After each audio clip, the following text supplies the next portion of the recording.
Hello everyone.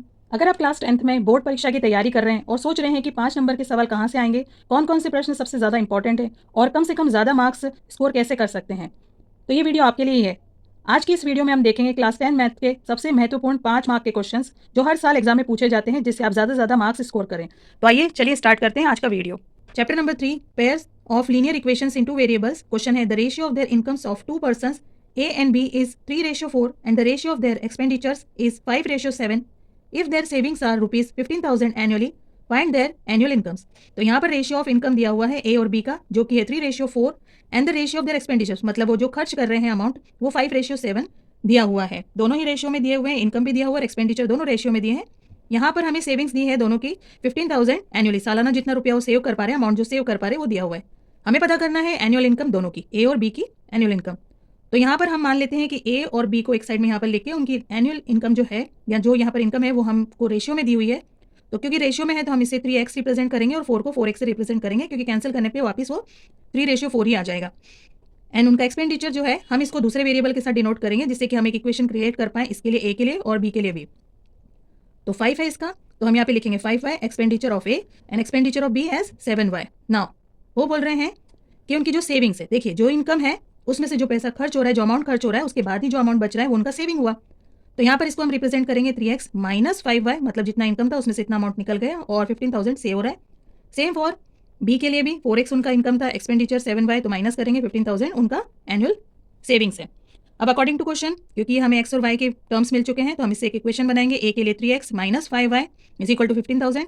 Same for B 4x minus 7y is equal to 15,000। That will be equation number 2। अब यहाँ पर हमें क्या करना है, आप कोई सा भी मेथड यूज कर सकते हैं, एलिमिनेशन, सब्स्टिट्यूशन, ग्राफिकल, कोई भी मेथड से आप कर सकते हैं। लेकिन यहाँ पर एलिमिनेशन मेथड में यूज कर रही हूँ, उससे क्या होता है कि एक टर्म जो रहेगा वो एलिमिनेट हो जाएगा, हट जाएगा। तो हमें सिर्फ नेक्स्ट वेरिएबल के लिए वर्क करना रहेगा और उसे फिर हम नेक्स्ट इक्वेशन में इनपुट कर देंगे। यहाँ पर फर्स्ट टर्म जो है 3x और यहाँ पर 4y, हम इसका एलसीएम लेंगे तो हमें मिल जाएगा 12। तो जो 12 है हमें देखना है कि कैसे मल्टीप्लाई करने से हमें मिलता है। तो 3 की टेबल में 12 कितने टाइम्स में आता है, तो हमें 4 टाइम्स में मिलेगा। तो इक्वेशन नंबर 1 को हम 4 से मल्टीप्लाई करेंगे बोथ द साइड्स में। अब यहाँ पर 4x की बात करें तो 4x में हम 12 कैसे लेके आएंगे, हम 3 से मल्टीप्लाई करेंगे पूरी इक्वेशन को, तो हमें मिल जाएगा। नाउ फर्स्ट इक्वेशन को अगर हम 4 से मल्टीप्लाई करते हैं तो 3 4 ज़ा 12x। नाउ माइनस 5y जो है 4 से मल्टीप्लाई होगा, हमें मिलेगा 20y इक्वल्स टू 15,000 को 4 से मल्टीप्लाई करेंगे तो 60,000 मिलेगा। सेम फॉर इक्वेशन नंबर 2, यहाँ पर 4x है, उसको 3 से मल्टीप्लाई करेंगे 12x मिलेगा। 7y जो है माइनस में, उसे हम 3 से मल्टीप्लाई करेंगे, that will be minus 21y is equal to 15,000 को 3 से मल्टीप्लाई करेंगे तो 45,000 हमें मिलेगा। नाउ यहाँ पर जो साइन थे दोनों के सेम थे, 12x और 12x के दोनों इक्वेशंस में। तो हम पूरी इक्वेशन जो सेकंड वाली है उसे -1 से मल्टीप्लाई करें या साइन चेंज कर दें ताकि ये कैंसिल हो सके फर्स्ट टर्म। तो यहाँ पर माइनस हो जाएगा, तो ये दोनों 12x कैंसिल हो जाएंगे, यू विल बी गेटिंग 0। यहाँ पर 20y और 21y है, यहाँ पर माइनस है, यहाँ पे एडिशन है, दोनों को सब्ट्रैक्ट करेंगे, will be getting as 1y that is equal to, दोनों को सब्ट्रैक्ट किया 15,000 हमें मिल रहा है। तो y की वैल्यू हमारे पास यहाँ पर आ गई है 15,000। इस वैल्यू को आप चाहें तो इक्वेशन नंबर 1 या इक्वेशन नंबर 2 जिसमें भी आप इनपुट करना चाहें। मैंने यहाँ पर इक्वेशन नंबर 1 में उस वैल्यू को पुट किया है। तो 3x minus 5y is equal to 15,000। 3x will be as it is, क्योंकि यहाँ से हम जैसे ही y की वैल्यू इनपुट करेंगे हमें x का वैल्यू कैलकुलेट करके मिल जाएगा। तो यहाँ पर 5 को y से मल्टीप्लाई किया हुआ है, तो हम y की जगह हम रखेंगे 15,000 दैट इज इक्वल टू 15,000 यहाँ पर है 3x माइनस 75,000, दोनों को मल्टीप्लाई करा है तो ये मिला है 15,000 इक्वल में। अब क्योंकि ये कांस्टेंट टर्म है, ये भी कांस्टेंट टर्म है, यह वाली टर्म के पास वेरिएबल है तो ये यहीं रहेगा, ये इधर शिफ्ट होकर आरएचएस में जाएगा, तो माइनस से ये प्लस में कन्वर्ट हो जाएगा।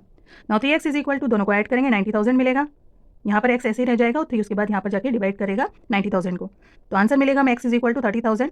y की वैल्यू भी मिल गया है, x का वैल्यू भी मिल गया है। यहाँ पे रुकना नहीं है, क्वेश्चन में उन्होंने बोला है दोनों की एनुअल इनकम निकालना है। तो एनुअल इनकम की जो यहाँ पर टर्म से हमारे पास वो है 3x जो हमने कंसिडर किया था, यहाँ पर 4x है, तो हम लिखेंगे income of a is equal to 3x। यहाँ पर हम लिखेंगे तो 3 को x की वैल्यू से मल्टीप्लाई करेंगे दैट इज 30,000। तो हमारा इनकम a का है 90,000, b का जो हमारा इनकम है 4x से हमने यहाँ पर लिया था, तो 4 into 30,000 that is equal to 1,20,000। तो ये दोनों का हमारा इनकम मिल चुका है। लेकिन अगर क्वेश्चन में पूछते हैं एक्सपेंडिचर ए का क्या है, बी का क्या है, तो वेरिएबल्स जो हमारे 5y, क्योंकि ये रेशियो जो था हमारा एक्सपेंडिचर का था, तो हम लिखेंगे 5y is equal to 5 into Y की जगह लिखेंगे 15,000, so that is 75,000। Expenditure of B is equal to 7y is equal to 7 into 15,000 that is equal to 1,05,000। तो ये पूरा एक्सप्लेनेशन था। Bye, take care.